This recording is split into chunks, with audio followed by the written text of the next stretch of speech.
My name is Emily Carter, and I never imagined that a single gift box could destroy the last piece of hope I still had for my parents. I had spent almost 6 years keeping my distance from them because every time I let them back into my life, they found another way to control me, criticize me, or make me question my own decisions. That Thursday afternoon felt completely ordinary until I turned into my driveway after work. A dark blue sedan was parked across the street, and I recognized it immediately. It belonged to my parents. They didn't wave or even look at me. Instead, they watched silently through the windshield as I noticed a beautifully wrapped box sitting neatly in front of my door. The moment our eyes met, my father started the engine, and they drove away without saying a single word. My stomach tightened as I walked toward the package. A small white card was tied beneath the ribbon with only 4 words written in my mother's familiar handwriting. "Do not make a scene." Reading those words brought back years of painful memories.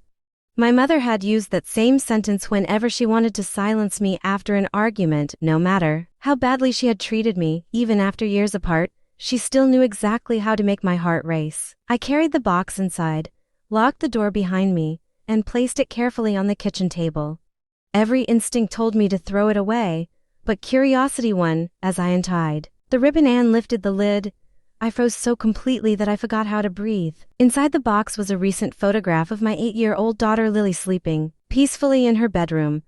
Underneath the picture rested a shiny house key that looked exactly like the one missing from our spare keychains several months earlier. My hands began shaking so badly that I almost dropped the box.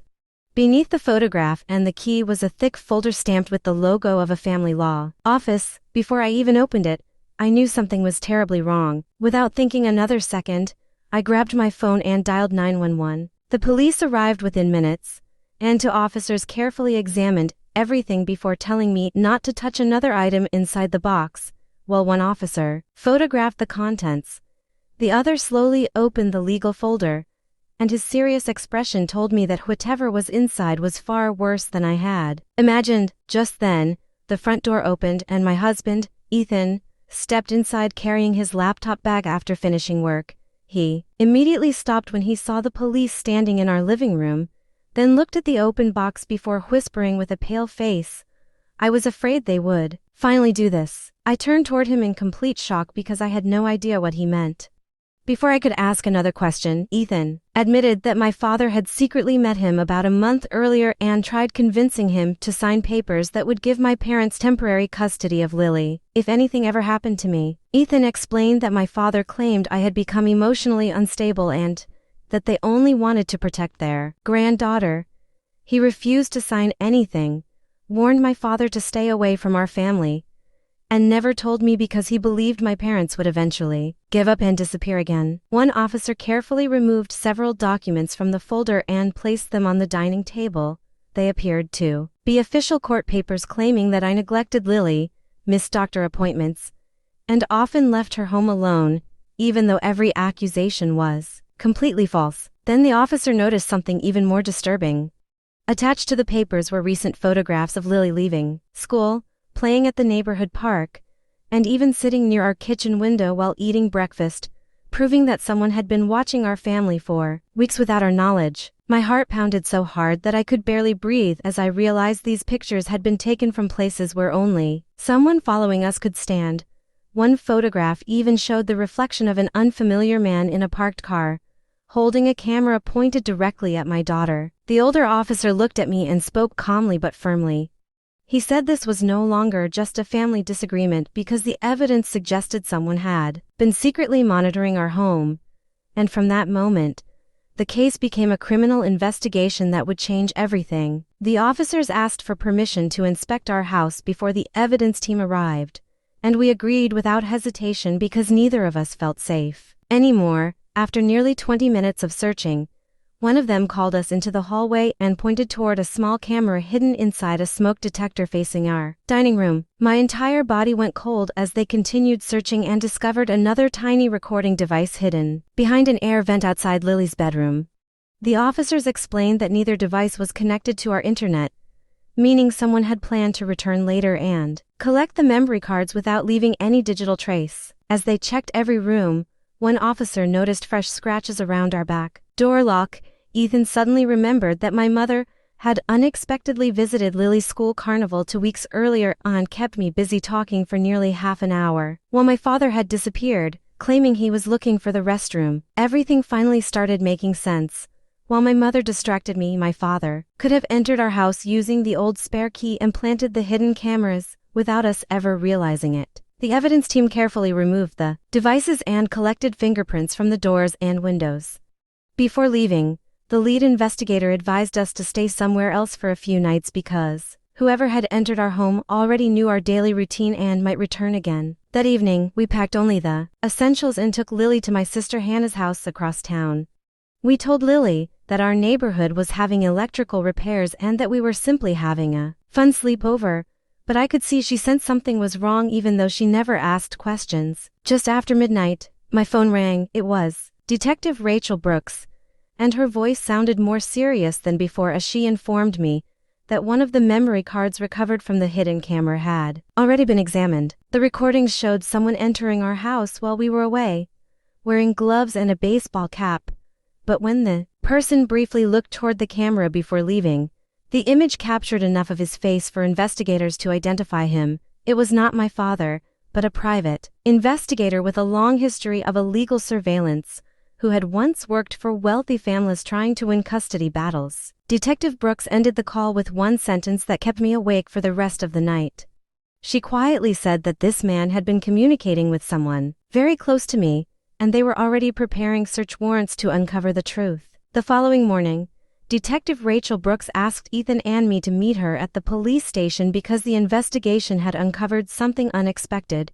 She placed several printed phone records on the table and explained that the private investigator had exchanged dozens of calls and messages with my father during the previous 3 months, including several conversations that happened only hours before the mysterious box appeared on our doorstep. Our family attorney, Rebecca Lawson, joined us that afternoon and carefully reviewed every document found inside the package. Within minutes, she noticed that the supposed medical reports about my mental health contained fake signatures, a forged doctor's letter, and a stolen professional license number copied from a real therapist who had never even heard my name. Before we had time to process everything, Detective Brooks received another update. From her team, someone had attempted to file an emergency petition that morning asking the court to give my parents temporary custody of Lily, claiming that Ethan and I had disappeared after a violent domestic incident and that our daughter was in immediate danger. Rebecca acted immediately, filing legal objections before the judge could approve the request,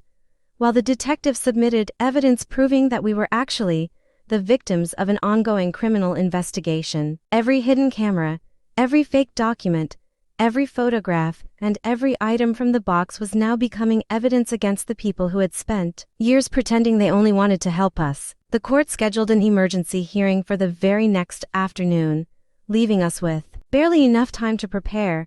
I barely slept that night because I knew my parents would stop at nothing to convince everyone that I was unstable, just as they had done throughout my entire childhood whenever I disagreed with them. When we arrived at the courthouse, my parents looked calm and confident as though they expected another easy victory.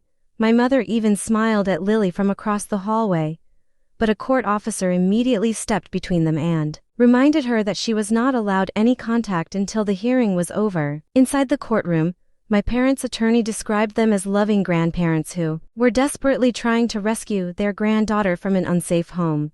For a few frightening moments, I worried the judge might actually believe their carefully rehearsed story because every lie had been dressed up to sound believable. Then Rebecca stood, calmly presented the original evidence collected by the police, and revealed how the photographs had been cropped, how the reports had been forged, and how the hidden cameras had secretly recorded our family for months. As the judge examined each piece of evidence and my parents struggled to explain the growing list of contradictions, I realized the truth was finally beginning to break through the web of lies they had spent years creating.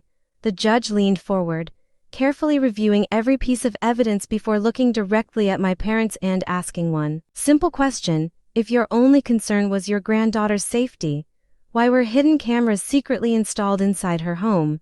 And why did your custody petition contain forged documents and altered photographs instead of truthful evidence? Neither of my parents answered immediately because, for the first time in my life, They had no believable excuse, my father whispered nervously to his attorney while my mother insisted that everything had been done out of love, but even she could not explain why they had hired a private investigator to follow our family for months. Detective Rachel Brooks was then called to testify about the criminal investigation. She explained that investigators had already confirmed the hidden cameras had been purchased through the same investigator connected to my father and that fingerprint evidence collected from our back door matched the investigators' records from a previous case. The courtroom became completely silent as the judge listened to the testimony and reviewed the investigators' financial records. Bank statements showed several large payments from one of my father's business accounts directly to the investigator during the exact weeks our family had been secretly watched. My parents' attorney quietly admitted he had not known about the surveillance equipment or the false medical reports before accepting the case. Realizing he had been misled by his own clients, he withdrew several of the documents from evidence and apologized to the court for presenting information that could no longer be trusted. After nearly 3 hours of testimony, the judge announced his decision. The emergency custody request was denied. Immediately, a long-term protective order was issued to keep my parents away from Lily, and the forged documents were referred to prosecutors for possible criminal charges. Outside the courtroom, my father tried one last time to intimidate me by saying that everyone in our family would eventually believe his version of the story. Before I could respond, Detective Brooks stepped beside me and calmly informed him that additional search warrants had already been approved and that any further contact with my family could result in his immediate arrest. As my parents walked away surrounded by their attorney and investigators, I realized something I had never understood before. Real family is built on love, trust, and respect rather than fear and control. And for the first time since becoming a mother, I knew my daughter would grow up free from the cycle that had nearly stolen both my childhood and hers. The criminal investigation continued for several months, and with every passing week, more evidence surfaced that exposed just how carefully my parents had planned everything. Investigators recovered emails, payment receipts, and surveillance notes from the private investigator's office, proving that he had been hired not to protect Lily, but to collect anything that could be twisted into a false custody case against Ethan and me. Several relatives who had believed my parents for years finally came forward after seeing the evidence presented in court.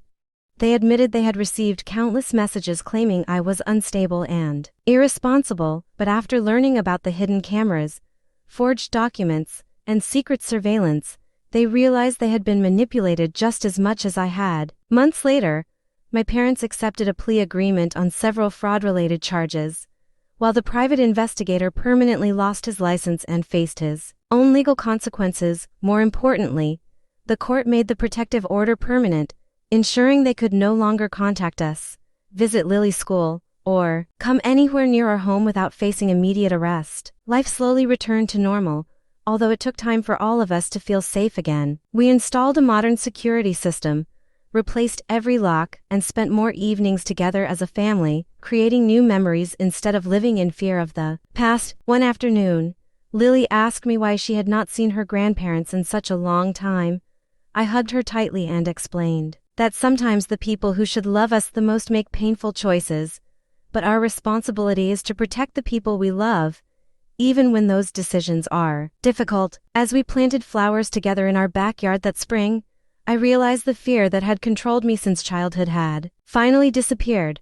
For the first time, I was making decisions without worrying about my parents' approval, and that freedom was worth more than anything they had ever tried to take from me. Looking back, I understand that courage is not the absence of fear but the decision to stand up for the truth despite it. My parents believed they could rewrite my life with lies, intimidation, and control, but in the end, honesty, patience, and the people who truly loved us proved stronger than every plan they had made. If this experience taught me anything, it is that no one should ever ignore warning signs simply because the danger comes from family. Protect the people you love, trust your instincts, and never let anyone convince you that controlling behavior is the same as caring. Thank you for spending your time with us and following this emotional journey to the very end.